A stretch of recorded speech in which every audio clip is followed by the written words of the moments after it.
side, and then I'm just front naked choke, boom. That's one of my favorite techniques in Jiu-Jitsu, from the side mount to the front naked choke. It's an uncommon maneuver and I absolutely love it. It fits perfectly in the side mount game. So let's have a look at it and let's start.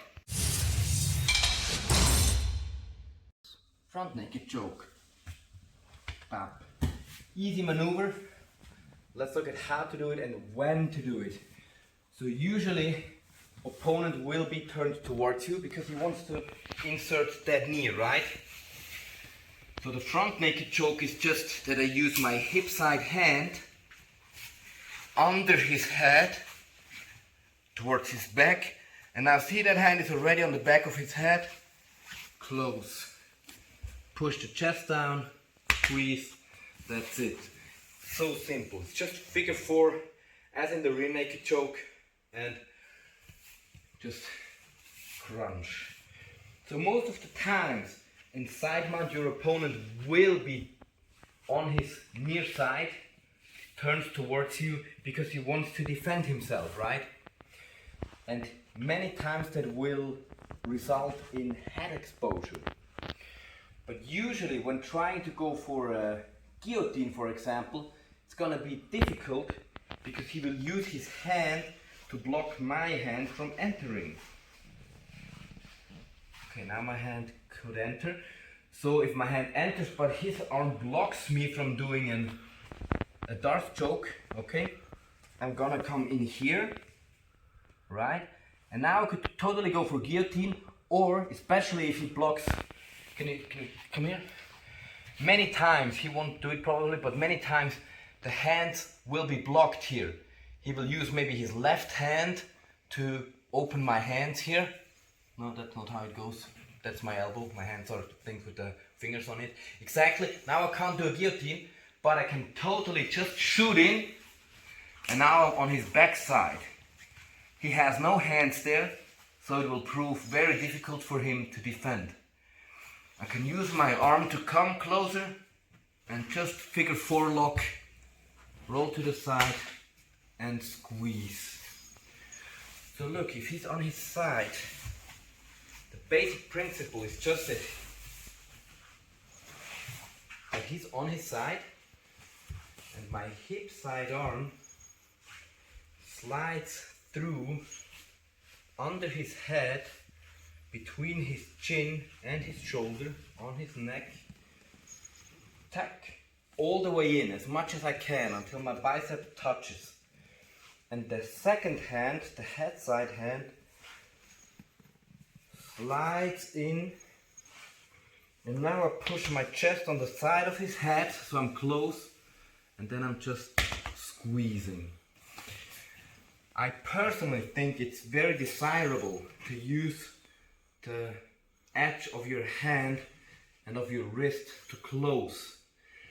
Many people try to close with the fingers on their biceps, and I think it's very suboptimal because first of all it's a lot more loose.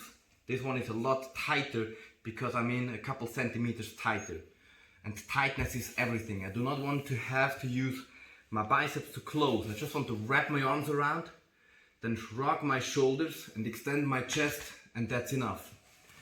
And second reason is the fingers are very weak. If you're a grappler, you know that hand strength is usually a limiting factor.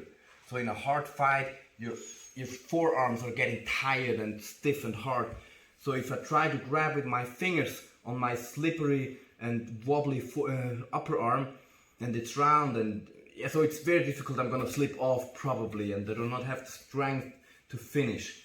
So I'm using the edge of the hand, locking, right, and squeezing. And many times in my personal way to do Jiu-Jitsu, I will have an underhook, right? I'll try to exclude the elbow. I'll try to no-gi paper cut choke his neck, which I also made a video about it. You should try to check it out because it's one of the techniques that have 0 prerequisites. He's hiding his hands behind me, and I do not need to open anything. Hands behind me just mean exposed neck. So I'm pressuring against exposed neck.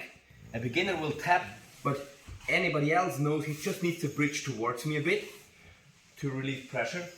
Then I'm gonna insert my elbow here and come with elbow pressure. And now from here, again, it's all like on a silver plate, okay? So now I'm trying to, he will try to push me off with that hand or do whatever. So I'm gonna take the head and I'm gonna cup the chin, and now I get underhook and head control. And now from here, I would prefer to do the Darce choke because it's much more secure. But I can also go now, because see that arm here is up there. Even if it just stays, there's no chance for me to do the Darce choke. So I'm just gonna create an opening, shoot in my hand, and go for the front naked choke. Boom. And it feels so open, and it feels very, very not secure, and very unsafe. But it actually is a lot safer than it feels or looks. Hop. Pop. From here, boom, wrap,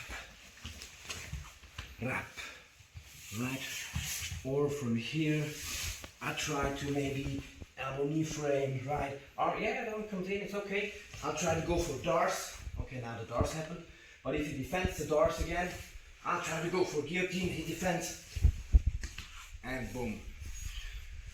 So it's just one of several techniques that involve head and arm, and you can just Darce, anaconda, guillotine, pop, pop, pop, front naked choke.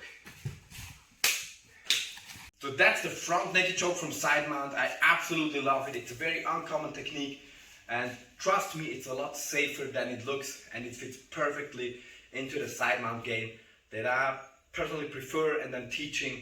So check out the other videos as well to make it fit into the whole game. Try it out for yourselves. Any feedback is appreciated, and see you next time.